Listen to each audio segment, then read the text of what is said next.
based on this, we have to identify which the event variable is, which time variable is, and which time variable is.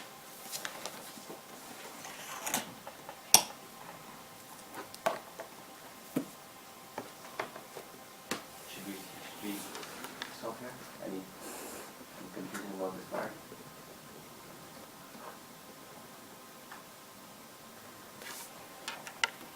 It depends what you have as a result. Right. Event? Yeah, what was the answers? Oh, answers. Let's first discuss. Oh, Which one is the event variable here?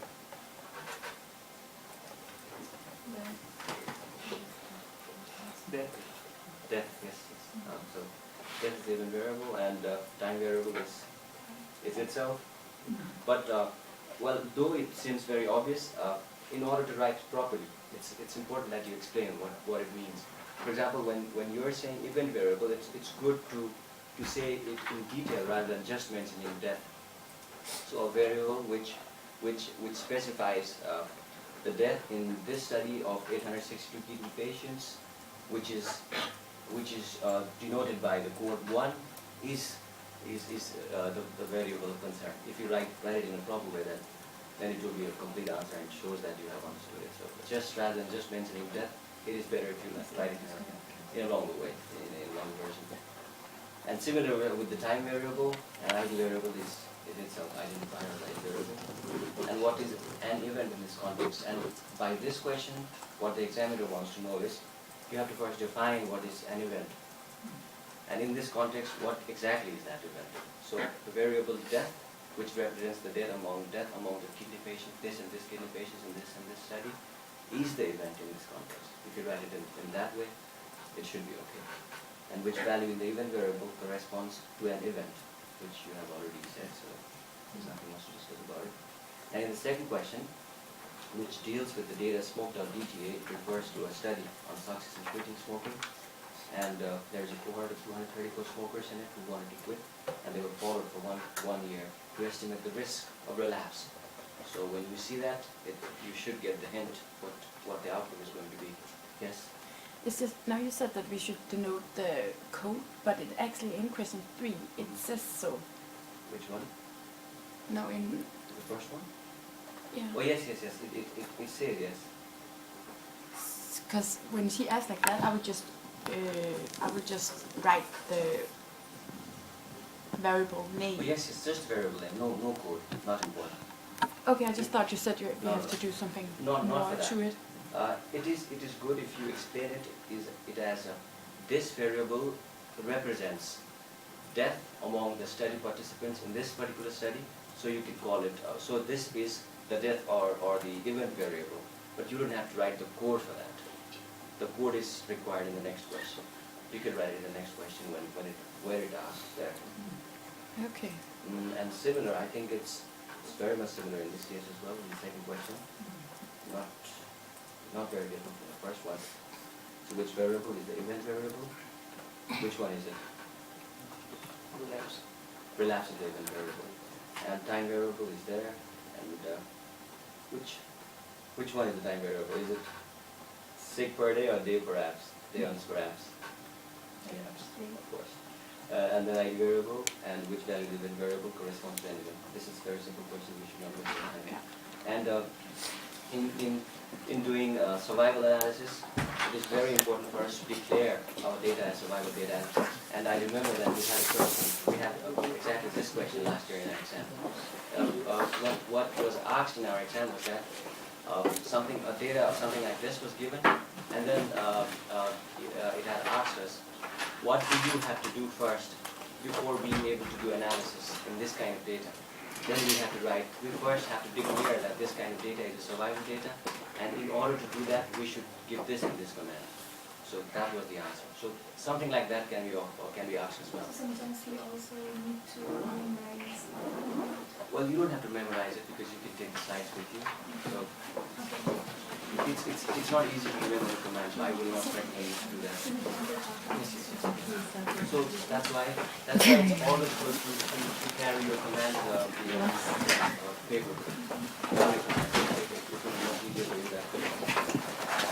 So before we likelihood analysis, it is very important for us to declare that this data is survival data. For that, we have to use the command that has been given there.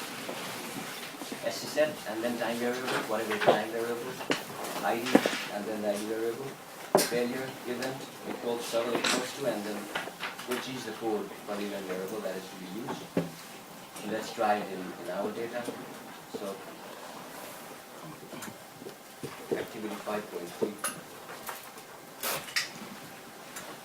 I would declare my data as survival in this way.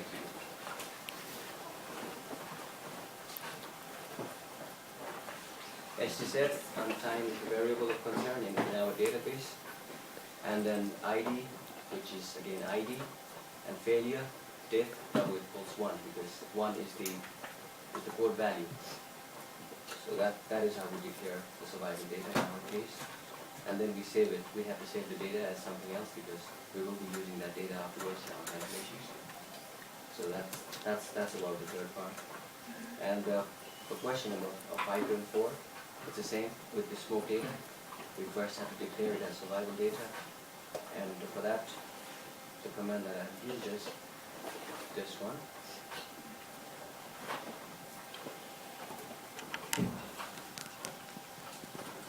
Which is almost similar to what we did in the previous one.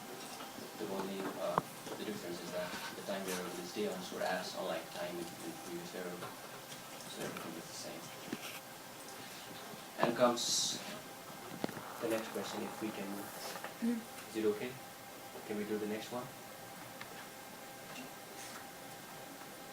Okay, and what is important in understanding Kaplan-Meier survival function, for example, is when we do our analysis in all forms of regression, we usually first look at the graphical depiction, and then look at the overall value. And in the second stage, we go for tests. For example, you sometimes go for z-test, you sometimes go for t-test, or you go for chi-square test. And then after having gone to that stage, then you go to what is called regression analysis. Similar is the case in time-to-event analysis. First, we just take a look at the overall structure of the data by making a plot of it. And then if we have to compare the groups in the data, then we go through something called log rank test. And the log rank test compares people. It helps us compare between groups. And after doing our comparison, since that comparison itself does not give us enough information to tell people how much is the influence of this and this independent variable on this and this outer variable, then that is why we go for a regression analysis. So that is how we progress. And it's the same in all forms of regression analysis. It's the same here as well. So what we do first is we do Kaplan-Meier survival function estimation. By looking at that, by doing that, we just create a plot, or we just create plots to compare the groups. And then after having done that, we go to the next stage, and then finally we go to the regression analysis stage. So this is the same progression as any other test. And so we follow that here too. And the first one, we just use the command to calculate what is called Kaplan-Meier survival function, which is STS and then graph. That is the command to do so.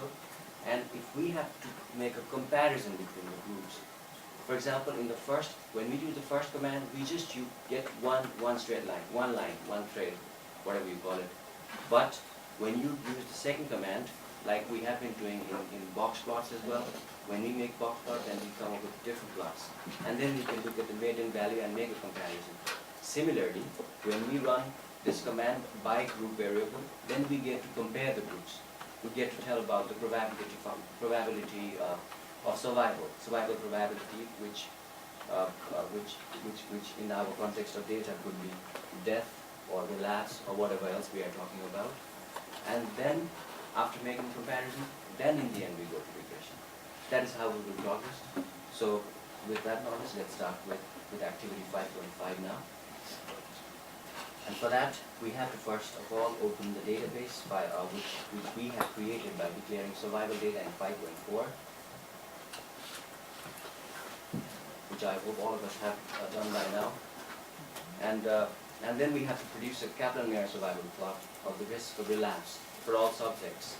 And the command to do that is STS and graph. That should do something like this here. And it is very important for us to be able to integrate it.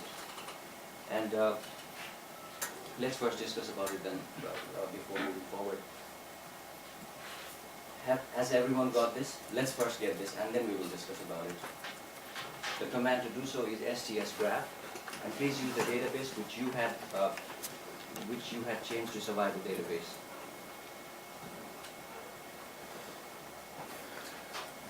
What do you understand is present in the y-axis here and in the x-axis?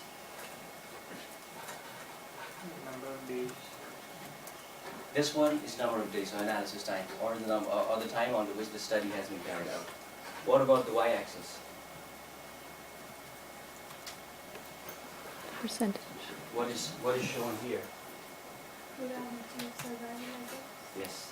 Yes, it's very important to remember that this is probability of survival. This is Probability of survival. Crew. What is the first word you're saying? Probability.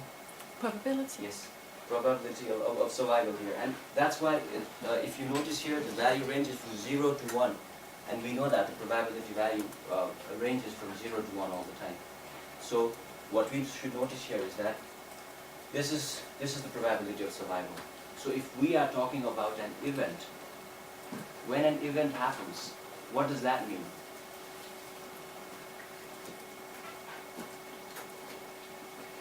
When an event happens, what does that mean in terms of survival? Yes.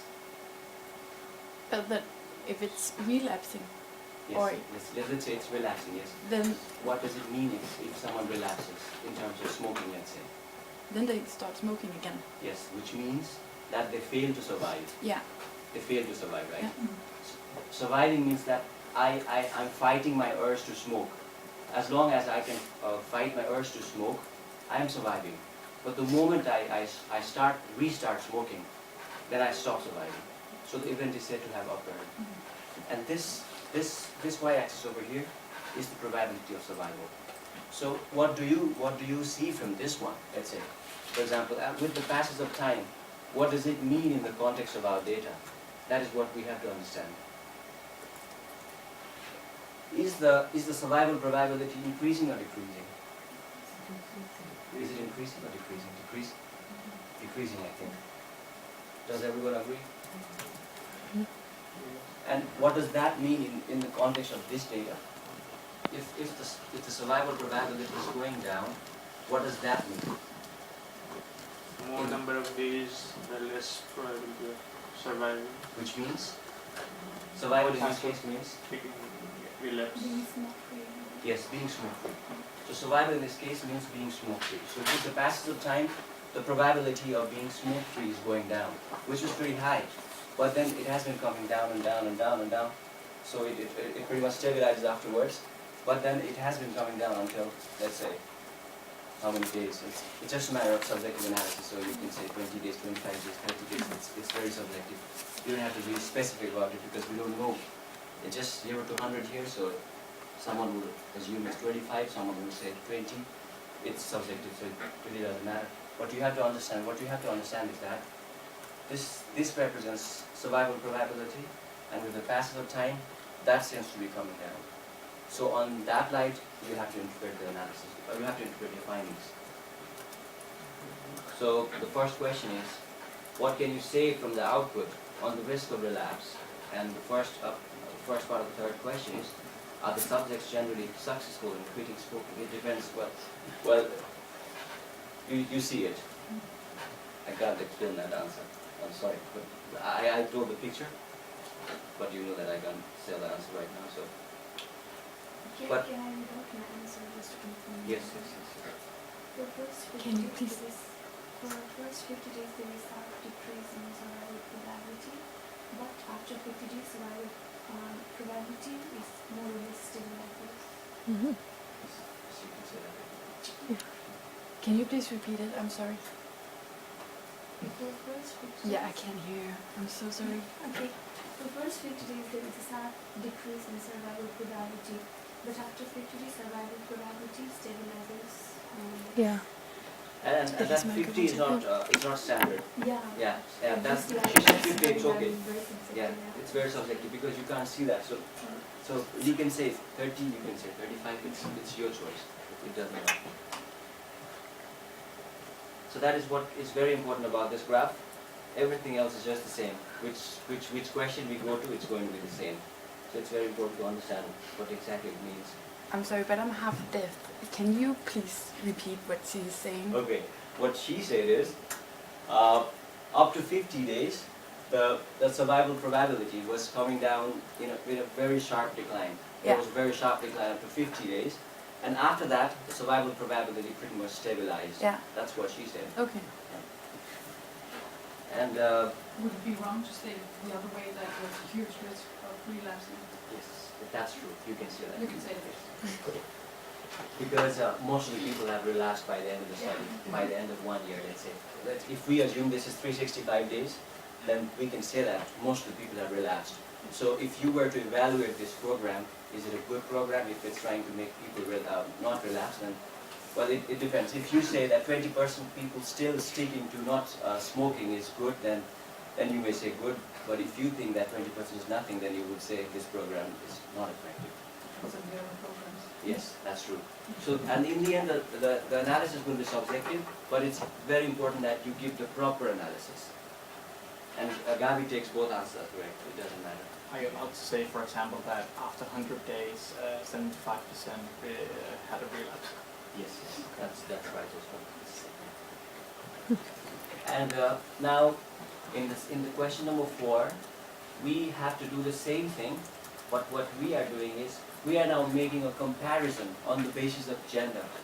So we are doing the same graph, we're doing the same plot, but then we are comparing between men and women. That is what we are told to do in question number 4. Produce a Kaplan-Meier survival plot of the risk of relapse for each gender. So, and that is the same formula, STS graph, but then we differ it by gender, so by gender. And then we get 2 such traits here. And we have to make a comparison. It's the same comparison as we did in the first graph. We just have to compare in terms of men and women. As we can see, what do we see here?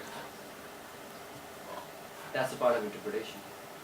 On the basis of the Kaplan-Meier survival functions, do you think the relapse rate is the same for men and women? If not, how do they differ? I think there is the uniformity up to this, let's say, this point, and from here I think that they are breaking apart and going different ways.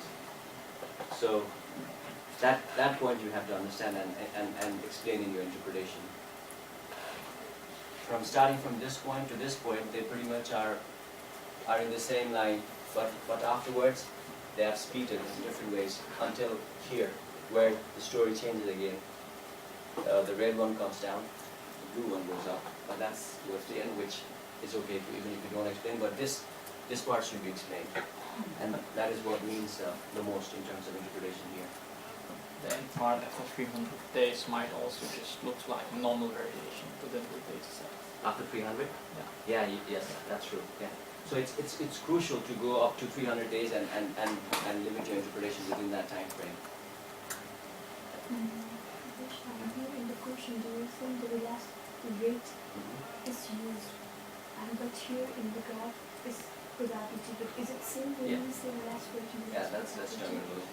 Okay. They just want to know the same thing. Okay. It's okay. Yeah, because when our teacher he was making a presentation, when I said rate when I said probability instead of rate, he corrected me that you should say rate and probability, you cannot use them interchangeably.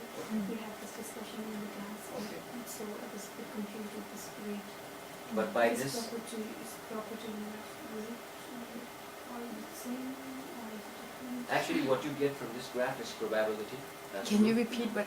I'm sorry because I can really not hear your Yeah. voice. It's just going in. On the No. class, Yeah. in the class, when I was asking him a question, I used term probability instead of rate. He Yeah. was like using rate in his slide, but I instead of that I used probability when I was asking question, and he corrected me saying that it's rate. You cannot change.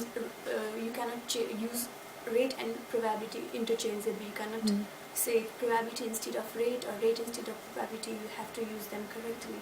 But here, I guess the y-axis is in this case is probability, but in the question it's written lab, so rate. So, but it seems that it's used interchangeably, so we're just confused if. Okay. In the context of data, for example, even if you are asked an exam, you will not be expected to go to the details of difference between probability and rate. No, it's just a simple question. You don't have to think that far. And so after doing this plot, we have to know where to differentiate the difference, where to differentiate and where to tell when the difference between men and women starts and how long it lasts. That should be included in your explanation, and it should be fine. And now we are told to do the same thing by including the variable age 40. We did the thing we did the first one by including gender. Now we are to include age 40 as our variable in order to create the same plot. We were comparing male and female. Now we are comparing people aged below 40 and above 40, and then checking their probability of relapse, and comparing the probability of relapse. So it's the same command again, STS graph by and then variable, which should give you this plot, and then the comparison is again the same. The way you do for gender is the same. You just differentiate between the age groups below 40 and above 40. And on the basis of the Kaplan-Meier survival function, do you think the relapse rate is the same for both age groups? If not, how do they differ? Well, I think, are they same? Do you think so? They look different. So, but it's up to you to explain where you say up to which point they are the same, and from which point they have started to differ. That you should explain. It's very important to explain that. Up to a certain point they are the same, but then at a point there comes a stage when they break apart and the rate becomes different. So you have to explain that part, and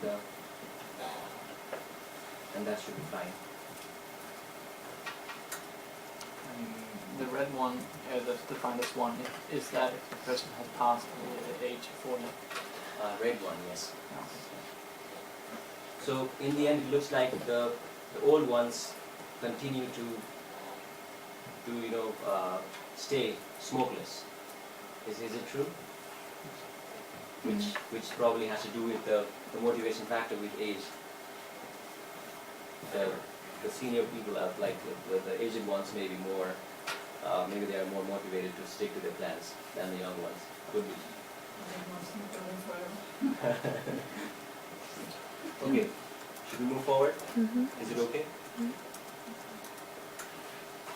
Okay. In the next activity, we do the same thing, but we use the log-log plot in this case. We are doing exactly the same thing, but then in this case we are using log-log plot. So the x and y-axis will be logged. In the previous case, we were using normal time and then the probability, but here this is logged, survival probability is logged, and this is also logged. So we're doing the same thing in log way.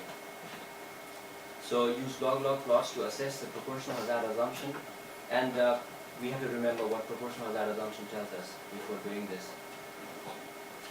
Does anyone remember what it tells us? Proportional hazard assumption. There is this assumption that we have to follow if we are to proceed forward with the calculation using survival analysis, because in order for us to be able to do survival analysis, it is very important that proportional hazard assumption is met. If it is not met, then the process of analysis is very different, which we will do afterwards in the last question. But if it is met, then we can move forward with Cox regression. We can do the regression for time to event data. But if it is not met, we cannot do the regression. So it is very important for us to assess whether the assumption of proportional hazard is met. Yes, were you going to say something? Oh, sorry. Then in this case we do the same thing, but the command is slightly different.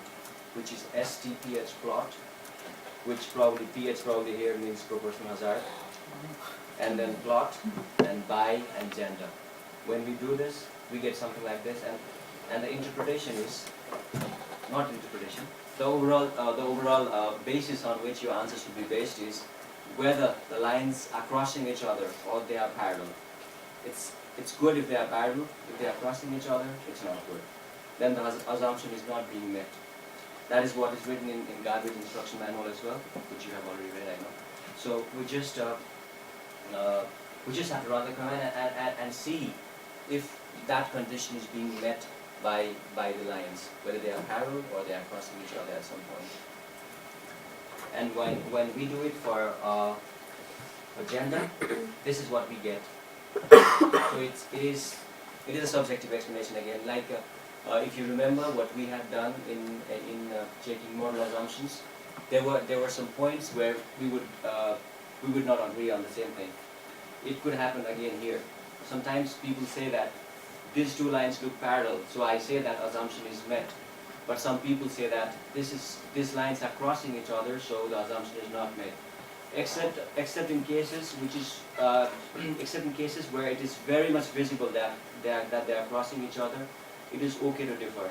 It is again okay to differ. But if you say that assumption is not met, then you should be very much cautious while doing the later stages, because in that case you cannot interpret the outcome in terms of hazard ratio. Because if the assumption is not met, you cannot do the same process as when you do when the assumption is met. So it is very important for you to remember that if the assumption is not met, then you cannot move forward with doing with the regression. Then you have to do something else, which we will do it afterwards, which we have to make a break point and then do the separate analysis.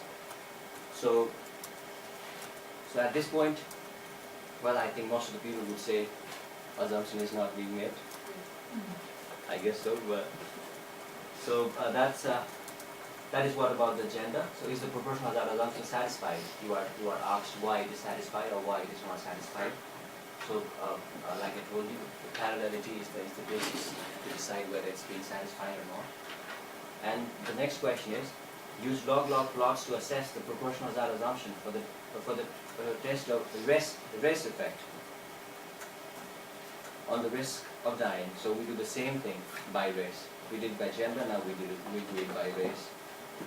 And now you have to make an interpretation again. Do the lines look parallel or are they overlapping, therefore not meeting the proportional hazard assumption?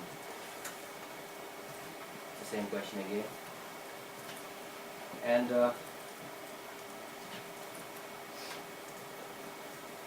yeah, that's basically it. So by using log-log plots, we are doing the same thing in a different way. We did the same thing before, but we did it in normal scale. For example, the time was used in days. If the study was 1 year long study, we were putting the time here as it is. We were putting the time in days, but here we're putting the log, natural log of the time. Similar was here. We were using survival probability, but here we are using here the logged value of survival probability. That is the only difference. Before, we were checking to see what the survival value was. We were doing the previous one in order to be able to say how much the survival value was with the passage of time. But now we are using this plot in order to check the proportional hazard assumption. So here we are not very much concerned about how much is the survival probability with the passage of this much of time, because that is not our point of concern here. We are not concerned about specifying the survival probability. We're just concerned about checking whether the proportional hazard assumption is met or not. So in order to do that, we log it, and then we do it. So and just make a comparison on the basis of parallelity or non-parallelity. This should conclude the activity 5.6. Is everyone okay? Can we move forward? Yes. And please just repeat the other thing you said. Which one? We were checking what? This one? In this one? Yeah. We were checking proportional hazard assumption. Proportional hazard assumption. If the proportional hazard assumption is said to be satisfied or met, then the lines are supposed to be parallel. That is what we are looking for. We're just checking if they are parallel or not parallel. In the first one, we were told to check for gender, and in the second one, we were told to do the same thing for race.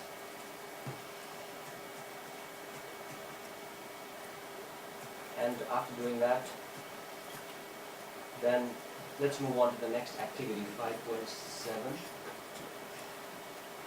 Do you think the hazard proportion was fulfilled? What do you think? I think, because but there is a little crossover. Yeah. But I have just mentioned that, and then it doesn't. But would you then say no, just because of that little outline thing? In the first one, or the second No, one? the second one. Well, yeah, it differs. You can write both. You could write both, But you would write I no. would write no. Oh. But it's very subjective, you know. There's no right or wrong answer. You just look at it and you see whether they're crossing each other or not. If you look closely, there are actually 4 places where it cross, so Yeah, that's true. Well, here in the question we are told that let's just forget about the initial points, but even afterwards, there's this fluctuation, isn't there? yeah. Mm-hmm. Yeah. So the red one is sort of dwindling, it's sort of moving up and down. So I think it's okay to say that it's not being satisfied. But then your opinions can differ. It's okay even if you say yes. But it's very important that if you say the condition is not satisfied, then I repeat that you cannot do the same process as we do when assumptions are made. So that is what you have to be cautious about. Otherwise, it's okay to differ. And like I said, log rank test is used for the comparison purpose.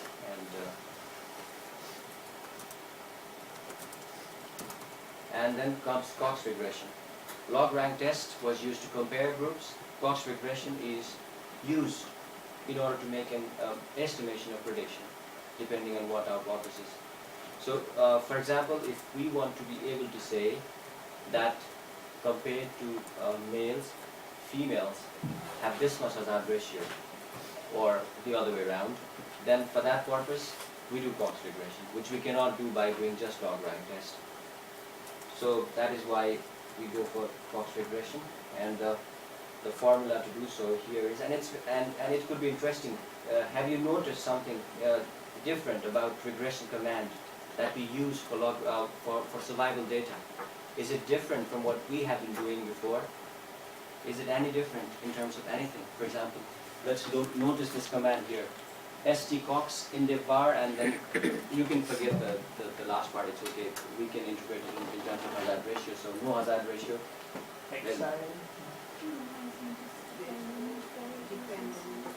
Yes. I would also say the same thing. Here we we don't see the dependent variable as evident. Like stcox itself acts as a dependent variable. For example, if we were doing a linear regression or logistic regression, after writing regress, we would write an outcome variable. And then we would write independent variable and then the possible confounders. But here, if you notice, we are not writing anything about the outcome variable. So stcox itself is sort of acting like an outcome variable. And then we are directly mentioning about writing indev variable, independent variable. So that is unique about the command. So it's important that you remember, in exam you do not write stcox and then t or something like that. We don't need to specify. stcox itself does the trick for that. That is different about it. And yes, let's. And Cox regression estimates groups variables. I didn't get the question. It's just because you said that log regressions compare groups, but Log Cox, rank test, yes. Yes, they compare groups. yeah, and Cox estimates prediction. It does whatever else the other regressions do. For example, if you want to say that if the smoking number of cigarettes increase by 1, then the hazard ratio increases by this much. If you want to say that, you have to do Cox regression. The same thing that we were doing with other regressions. Okay. And in this case, the measure of association or measure of outcome is done in terms of what is called hazard ratio, HR. In logistic regression, we were doing odds ratio. Here, we call it hazard ratio. It is the same thing. The interpretation is the same, just the name is different. Okay, so for activity 5.7, we are again told to use log-log plots to assess the proportional hazard assumption. And for that, we are told to check the gender effect on the risk of relapse. So it's the same thing again.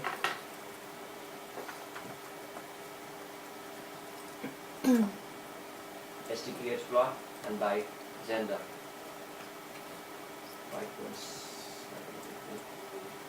This and for this, the database is, I think the kidney one, right? The one which you modified and made it into survival data in activity 5.4. Oh, it's the same one. And this is the command that you give. And again, it's the matter of interpretation.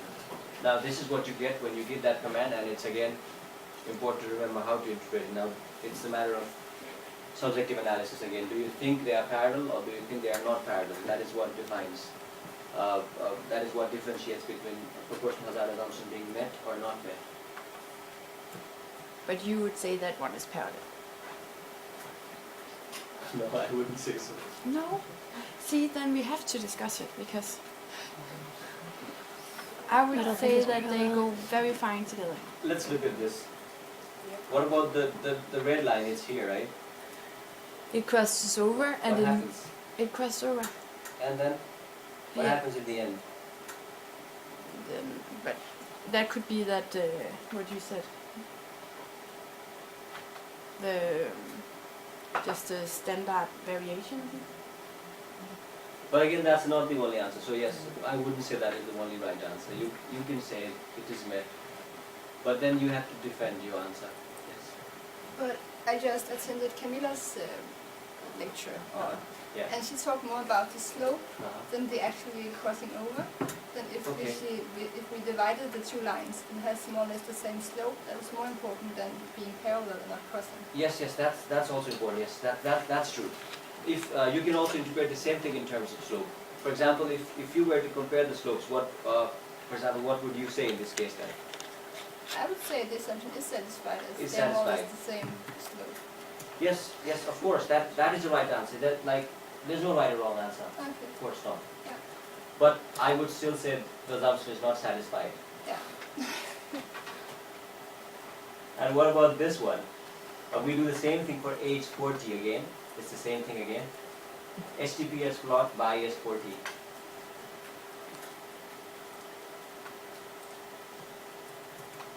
What do you say about it? Are the moral assumptions satisfied?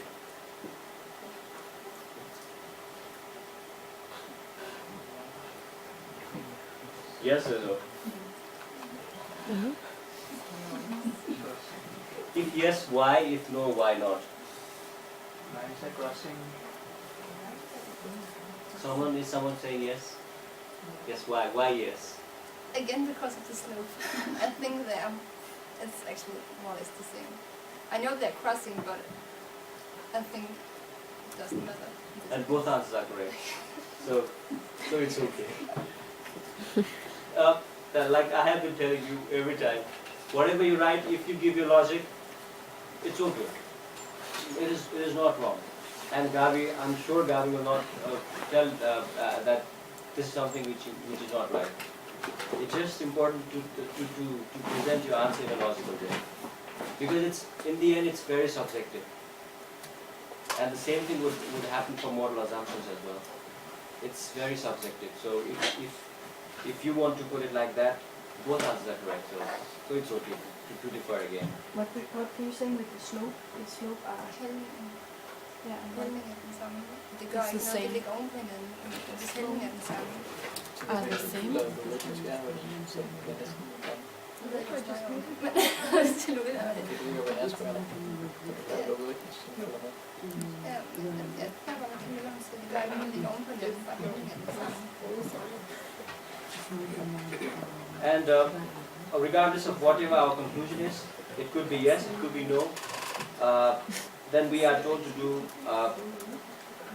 log rank test in order to test the significance of the effect of gender on the risk of relapse, and the formula to do so is this. Now we need to know what we are trying to do when we are doing this test. What exactly are we trying to do when we are doing log rank test? That's important to remember.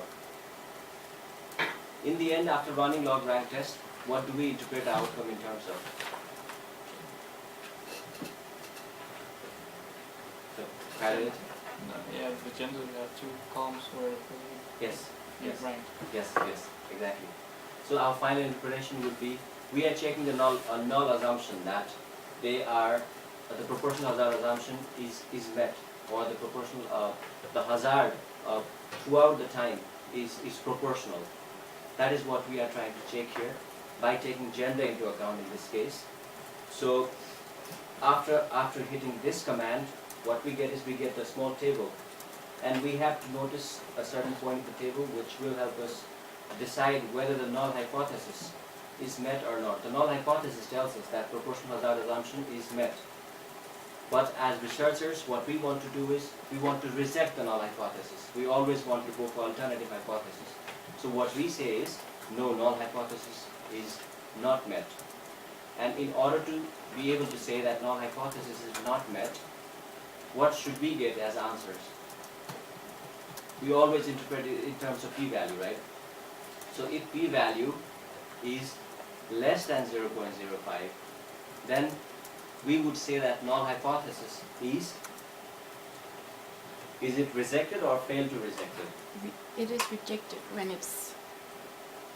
the p-value is under 0.05. Yes, null hypothesis should be rejected because it is considered statistically significant. When it is statistically significant, then we say that null hypothesis is rejected, because null hypothesis is considered a status quo, and we don't want a status quo as researchers, so we want to reject the null hypothesis. And when p-value is less than 0.05, then we reject the null hypothesis. So that is exactly what we do here. The null hypothesis in this case is that there is the proportional hazard assumption is met, or there is proportional hazard between the groups, and we check it in terms of p-value here, and we look at this point, and p-value is 0.8538. So you know whether it is significant or not significant. And the last part is, can you say anything just on the basis of this analysis that we did on how gender and age affect the risk of relapse? What exactly does this question want us to know, want us to tell? Can you say anything on the basis of this analysis? Yes? I think we can say the scale of effect.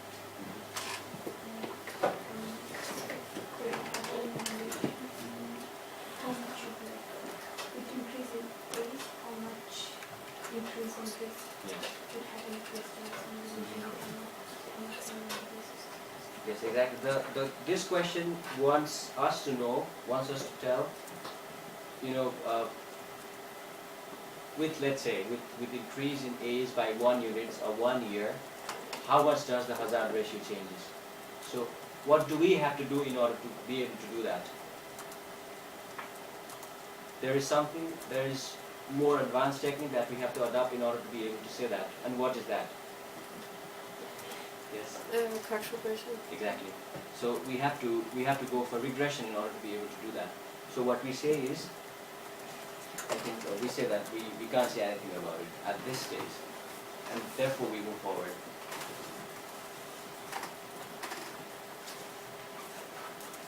Is there any confusion up to this point?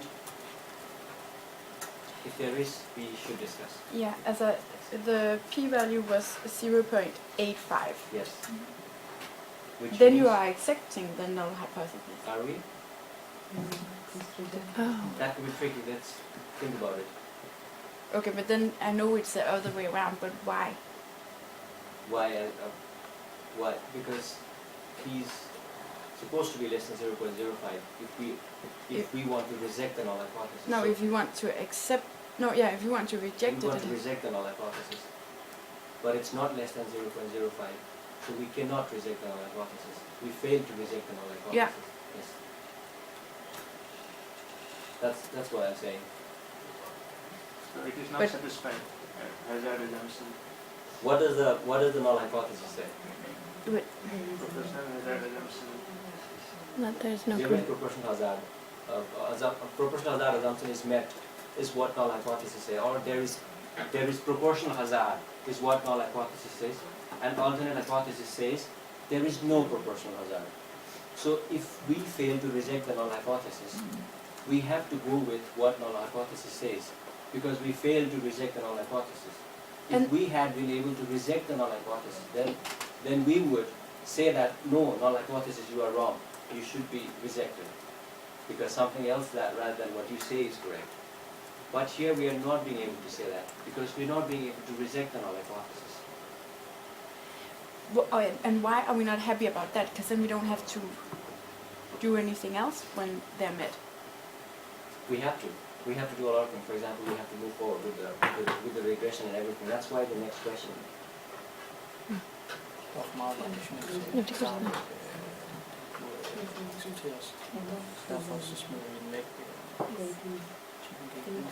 I have to talk with you again about this because I can't get it right now. Anything else apart from that? Is anyone stuck anywhere?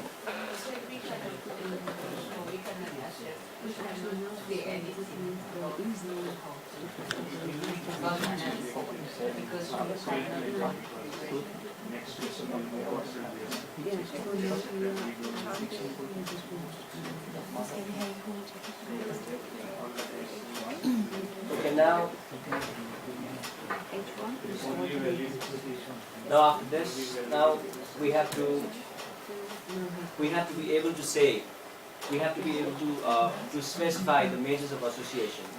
We have to enter into what is called hazard ratio and be able to say how much is the difference in the occurrence of outcome or in the occurrence of event between different groups. Before we were just comparing and looking at the survival probability. Now we are being specific, more specific, and we are saying that, we are going to say that this group has this much more hazard ratio than this group. That is to say that the outcome occurrence is more in this group compared to that group. In order to be able to do that, we always have to do regression. We have been practicing that in all forms of regression. So we will do the same thing again. And then only you should give the estimation. We should talk about the estimate of the exposure effect and interpret it in the context of the data. And you also have to say if the effect is significant or not significant, which is very important in all analysis. You have Even to, if it is not significant, but it can be confounding. If you get more than 10%, then it's a but confound. it is not significant, it can happen. Well, see for yourself. Well, usually, well, I don't know, I can't give a very good answer to that, I'm sorry. Usually, if it's a confounder, it could be statistically significant or could not be statistically significant. I can say just that. But do you have that it's a confounder? Which one? No, right? Okay. Nothing. Now, question 4. Now we are doing the same thing, but in terms of log adjusted CO level. We did it in terms of cigarette per day in the first one. Now we are doing it in terms of log CO/ADJ in this second one. So the entire process is just the same. First, in the first one, we just use the command stcox and log CO/ADJ, which is the crude model. And in the second part, you are again asked if there are possible confounders that might affect the analysis, which in this case again, you have to choose which variables might confound this relationship. And despite, regardless of what you choose, in the second question, what you are told to do is investigate whether the confounder, the potential confounder age and gender have confounding effects on the effect of log adjusted CO level on the risk of relapse to smoking, which is to say add age and gender to your regression equation separately, and then check if there is a difference of 10% between adjusted and pooled value. So we do the same thing again. The only difference is that we use log COAG as independent variable here, and then we check if there is a difference. And after having done the entire checking process, now what we do is we give an estimate of the exposure effect and integrate it in the context of data, and we say whether it is statistically significant or not significant. So it's the same process again. And how do you do interpretation? Because so far we have, I think this is the first time that we are, when the result is in form of ratio, exact ratio. It's the same as odds ratio. Exactly the same. It's not different. So It's not different. but here the exposure it's a numerical one. Yes. So how like everyone will increase in log Yes. COAG, Yes. the hazard ratio increases by, Yes. and then what? Like By just this much. 1%? By no, not percentage. By just this value, 1.00. That's it. Just like odds ratio, nothing different from odds ratio. So and interpretation is just again the same. And don't forget to talk about statistical significance as well. So yeah. And when the question like question number 5 is given, it is very, very important for you to remember which part it is referring to. So if it is saying give an overall conclusion of the analysis of the data, it wants you to talk about the overall conclusions of both the different analyses that we did. First one we did was cigarette per day, and second one we did was log COAG analysis. So we have to give the final analysis of both those conclusions and then write in the end. So it is very important for you to remember that this question is not asking just about the last part which we did. We have to give the conclusion for the both parts, for the first as well as the second. And it is very important to write every single time whether the finding is statistically significant or not significant. And if it's protective, write protective. If it's a risk, write risk. And you know when it is protective and you know when it is risk, right? So it's very important to write whether it's protective, whether it's a risk factor, and whether it is statistically significant or not significant, and why so. Also write the reason. Though it might sound redundant, we have been doing it again and again, but I want to remind you that you have to remember to write it in your exam. That is very important for the complete answer. Okay, so that should conclude this part. Is there anything we should discuss again here?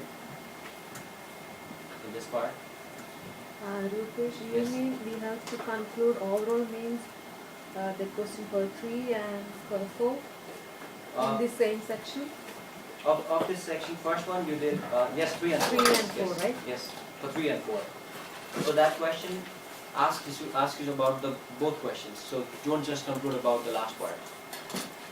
Because the only difference that we made in the analysis was to change the independent variable from cigarette underscore day to log COADJ.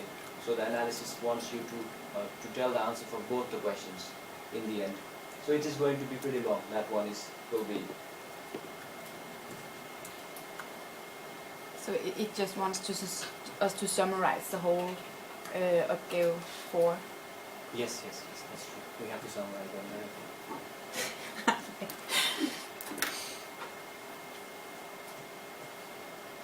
And Rupesh, one more. Like for the 3 and 4, she is not asking to about the interpretation in individual, right? So whether we have to interpret the or at the last.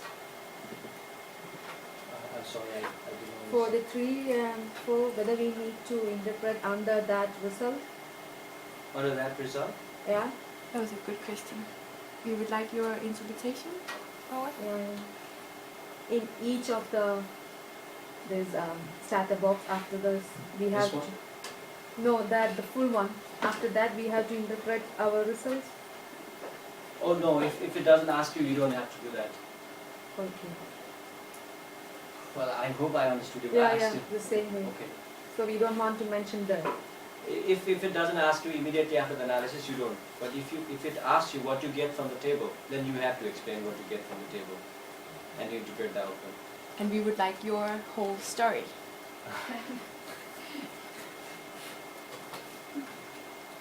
I think the answers are always there, so Yeah.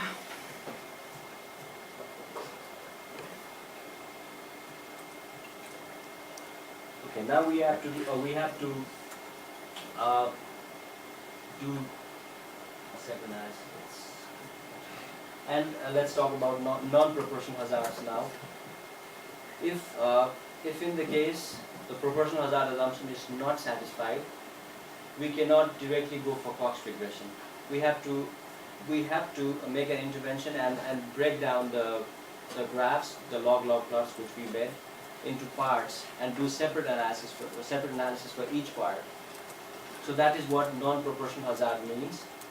And when the proportional hazard assumption is not satisfied, that is to say when they cross each other, or you can integrate also in terms of slope. Whatever is the case, if the assumption is not satisfied, the standard analysis, for example, log rank test and Cox regression, both of them, they do not apply. However, there are other ways to proceed. One simple way that sometimes works is to split the follow-up time into different intervals or periods and analyze the intervals separately. So for example, if we were doing, in this case, if this graph tells us that model assumptions of proportional hazard assumption has not been satisfied, or there is non-proportional hazard, then what we do is we have to break down this entire graph into parts and do separate analysis for those parts. That is what is discussed in this section. And for example, if the hazard rate for women is much higher than for men early in a study, but lower than for men later in the study, that is, women go from higher risk to lower risk towards the end of the study. In the beginning, they were at higher risk, but afterwards they went down to lower risk. Then we have totally different pictures. In the beginning, they were at risk of dying, let's say, and afterward they are at lower risk of dying compared to men. Then the hazard ratio for women relative to men changes from being above 1 to being below 0.1, being below 1. Because being above 1 means having higher risk, and being below 1 means having lower risk. This could happen, for example, if women were more at risk of dying soon after surgery than men. But if the women survive in the first few critical months, they have a lower risk of dying from later complications than men. So men go from having lower risk of dying to higher risk of dying with the passage of time. In such cases, the hazard ratio changes from, for women it changes from higher than 1 to lower than 1, and for men it changes from lower than 1 to higher than 1 with the passage of time. So in that case, that means to say their lines will cross each other. At a point they will cross each other, and the one which was above will go down and the one which was below will go up. Since the hazard rate ratio is clearly non-constant, that it changes from 1 to below 1 during the study, it would be wrong to assume it was constant. We can't say it's constant because it's changing for both of the groups, which is what the proportional hazard assumption does. However, if we can find a suitable cut point in the follow-up, which is again very subjective, we have to pick up a point which we think is the point where they cross, then we make a division there and do separate analysis for both parts. Such that the first interval women have a higher risk than men throughout, and the second interval women have a higher risk than men throughout. Then we estimate and test hypothesis on 2 hazard ratios instead of 1. So in this case, we calculate 2 hazard ratios. In all our previous analysis, we were just calculating 1 hazard ratio. But since we divide the entire picture into 2 halves, now we get 2 hazard ratios. For the first time interval, we get 1 hazard ratio. For the second time interval, we get another hazard ratio. Thus, we gain 3 pieces of information here. And choosing a cut point, again, it's very subjective. Unfortunately, in general, there is no automatic way to do it. Where to put the cut point in the follow-up time is a subjective choice, but it should be based on the information available from data. That is Kaplan-Meier plot and the log-log plot, which we will use in doing that. Okay. And in order to do that, the command is st split and whatever you call the split variable name, and at, and you mention exactly at which point you got it. And then we do the analysis. And after doing that, we have to get a separate regression analysis for two separate points, which we do by stratifying by exposure variable name. And let's do it, and we will understand more. So this is where we start from. Here we say that the modal assumption had not been made. So the question 2.2 asks us, how do they cross? That is, which gender changes from having higher risk to having lower risk than the other gender? Which is the gender which changes from having higher risk to lower risk? Which one has higher risk here? Blue or the red one? Yeah, the blue one. The blue one, right? Yeah. Which represents The men. the men. So they were at the higher risk, and now they went down to having lower risk. Is that true? Yeah. I Okay. have said that happened in number 6, log time 6. Yeah, we are using the same plot here. Oh, you mean the point where it happens? Okay. Yeah. You say it's at 6? Yeah. Okay. There could be other points too. Yeah. Some would say 5. 5.25. Yeah, 5.25. Yeah, it can differ. So you can choose to say where exactly they cross over, but you just have to mention it. It's okay to write what you want. It was just because that was the easiest number. A little bit. Well, I would write, for example, 5.6, 5.7, something like that. But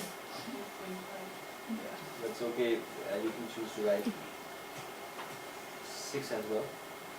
And now we have to construct first a Kaplan-Meier plot, and we have to understand why we are doing this. Let's first, in the first question, we were just having a look at when in the log scale time are they overlapping. But when we are doing the second step, 2.3, we have to understand why we are doing this. Construct a Kaplan-Meier plot stratified on gender. We know the formula. We did the plot which we did in the very beginning of this exercise, stratified by gender. And at what value on the normal time scale? It's very important to understand that here we are talking about normal time scale. That is, we are counting time in terms of days. We are counting time in terms of days and not the log values. That's what normal time scale means. Does the survival for men become lower than the survival for women? So you have to be very specific about which day in the overall study period did that happen, when men went from higher to lower. Ignore the little fluctuations. It's okay.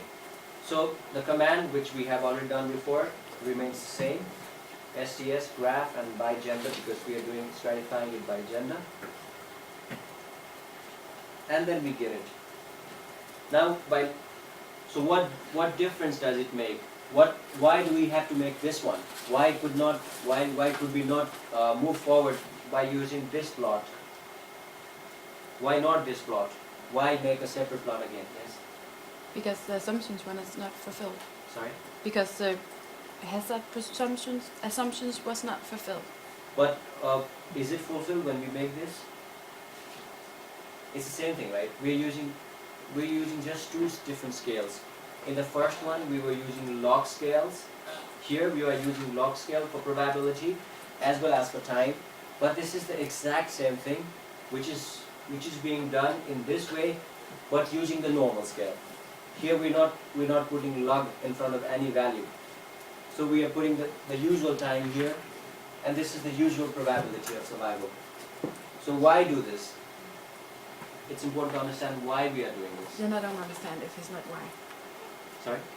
Then I don't understand if that's Okay. not why. let's discuss. Why do we do this? I think we just read that question how the attention like the line should not touch each other. The one that is going up should not go down. So I think we are doing this right at the point where the direction changed. So to satisfy our attention, we have to change this. I hope you get this. Yes. I would add something to it, which is okay. Can you please repeat what he's saying? What she means and what I would say here in this case is that we are doing this in order to be able to be very specific about time, because we want to say at which point in time did it differ between men and women. The hazard ratio started differing, because we can't say anything. Like we can't say log 25 days. It doesn't make sense. We have to be able to say 30 days, 40 days, 50 days, 60 days. In order to do that, we have to go back to the normal scale. So that is exactly why we are doing this. So in order to be able to say at which usual normal timing did the crossover happen, we are going to do this. So that is when we do it, and I think it is easier now to see at which point they crossed over. Is it easier now to tell than before? Yeah. Nah. Where do you think they crossed over first, for the first time?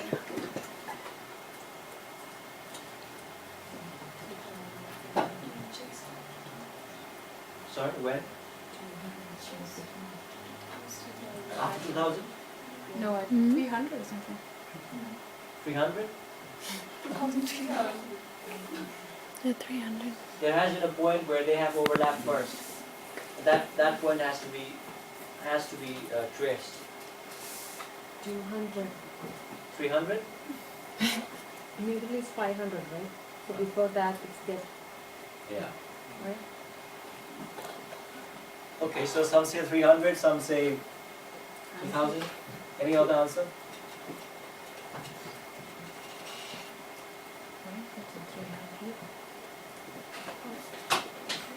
Here, this is 0, this is 1000, so 300 should be something around here maybe. So if it's 300, then it will go up here. Okay, then it's 400. Sorry, 400? Okay, 300 to 400, something like that, I guess. But I think it will be more clear when we go to the next question.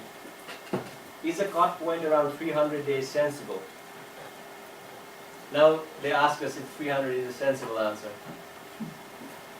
I think it's sensible because more or less they were parallel in the beginning, but the picture has started to change when the red from being below has gone up. So somewhere around here, right? And that has been assumed hypothetically, like it's a subjective analysis to be around, some say 300, some say 400, but question now asks us, is it okay if we say it's 300?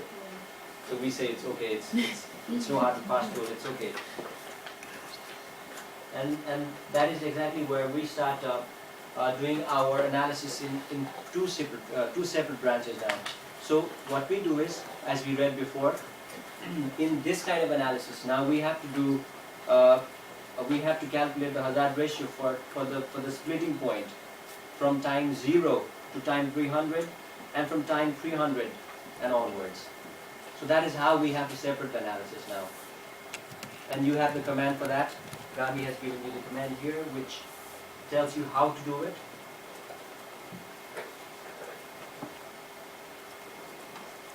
Yes, this is the command which we should use to split the variable, like to split the graphs. So it is st and then split, and you can call your split variable whatever you want. For my purpose, I've named it split. So it is st split and split, comma, at, and number.